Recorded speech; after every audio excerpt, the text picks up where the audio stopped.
Welcome to the Coffee Clutch, a social gathering for good conversation over a cup of coffee. Grab your cup and let's get started.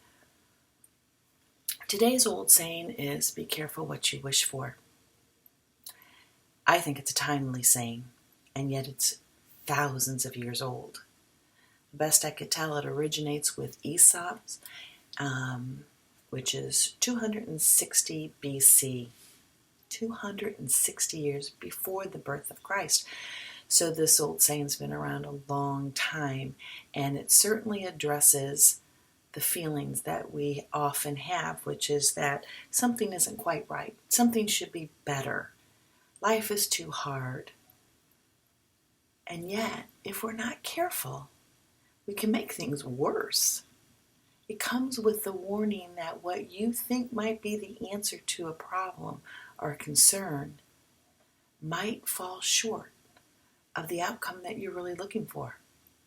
Now, in this particular fable, it's the fable of the old man and death. And the old man has lived a very difficult life, a life of poverty and hard work. He's out collecting wood for his home. And as he's out there, he feels overwhelmed with the amount of work he has to do, and finally just cries out, "Oh, death, I wish you would come to me." And death comes. And he turns around, and there is death. And of course now he's terribly, terribly frightened. And death says to him, "Old man, what do you want?" And the old man stops and thinks, "I just want you to help me pick up my wood." Death helps him pick up his wood and sends him on his way. Obviously, the moral of the story is be careful what you wish for. When push came to shove, he didn't really want to die. He just didn't want to have to work quite as hard as he was working. And we can all understand that. We all have that feeling. There's another ancient Greek mythological king, King Midas. Another good example of be careful what you wish for. And for those of you who don't know the story, King Midas wanted everything he touched to turn into gold. He wanted to be rich, rich, rich, and he thought that that would be what gave him success and happiness in life. So his wish was granted to him. And indeed, everything he touched turned to gold. When he went to hug his daughter, she turned into gold. Clearly, that was not the answer to his finding happiness. Nowadays, when people say you have the Midas touch, they generally are speaking about the fact that whatever you do seems to be quite successful and you are able to make a lot of money. And so it's often a compliment for somebody to say you have the Midas touch. But the backstory is that Midas turned everything into gold. It was not a success. It was really a tragic story and very much in keeping with be careful what you wish for.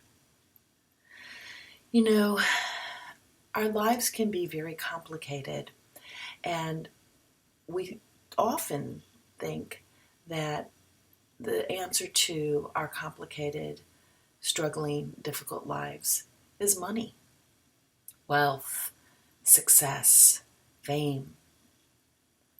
And while wealth does help, it's very difficult to live in poverty. Growing up in poverty, I can attest to that. But money doesn't make everything better. We have to be careful about that. We have to be careful, like it says, what we wish for. We're currently living in our country in very tumultuous time. I don't want to get too involved in the politics of what's going on, so I'll just leave it with the solutions that are being bantered around as the solution to our problems are very, very scary. Would create an entirely different United States of America, entirely different. And I think a lot of people, if not all people, will wake up to the idea, to the realization rather, that life wasn't so bad after all. I know there's injustice, and injustice needs to be addressed at every turn. And I've really not heard anybody deny that or argue with it. So whatever the injustice is in this world that you might be experiencing, absolutely it should be addressed. And there's a lot of it. There's a lot of injustice because we are imperfect people. However, the solution to the injustice is a very radical idea.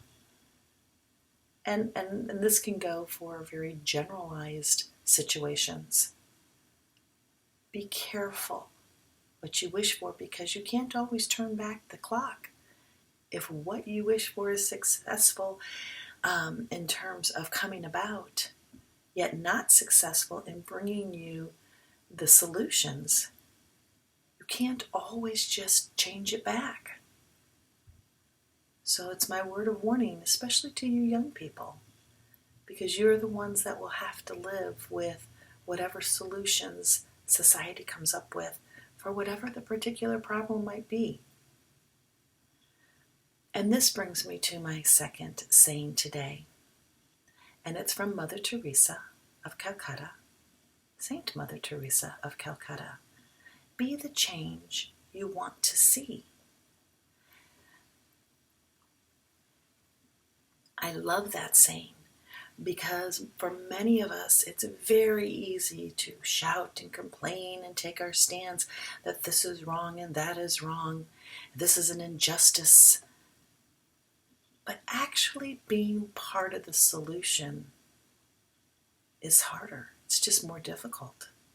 If we think politics and politicians are bad, get involved. Be that change you want to see.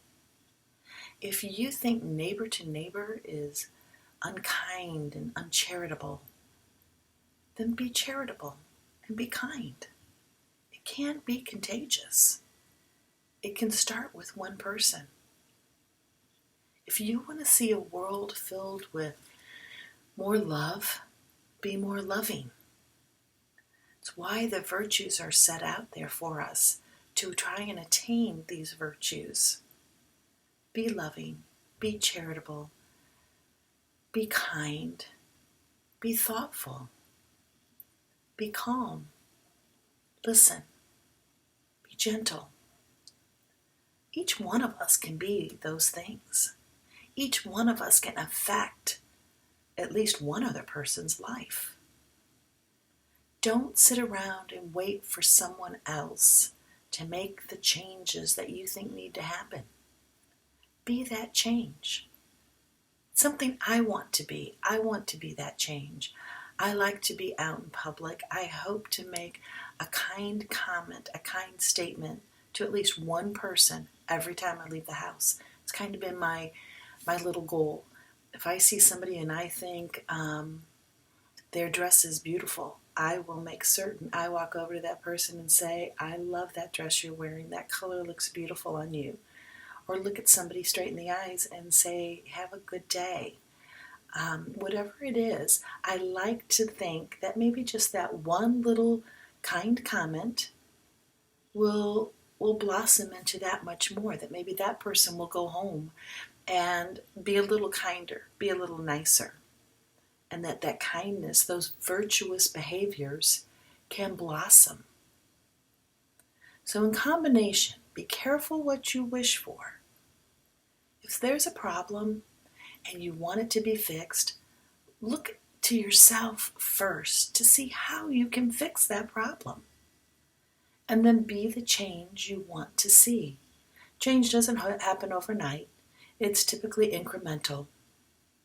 It'd be a very different world, if each person took to heart that they should be that change. That maybe they need to go out and clean up their front yard. Maybe I need to tidy up around my house. Maybe I need to be that virtuous person that is good and kind and holy and generous. It can make a world of difference. And it can make for a very peaceful and loving world. I hope you give this some thought. I hope you act on it today, because we need people to be that change they want to see. We need that kindness and we need that virtuous behavior. I hope you like us, and I hope you come back to visit us. So until next time, enjoy that cup of coffee.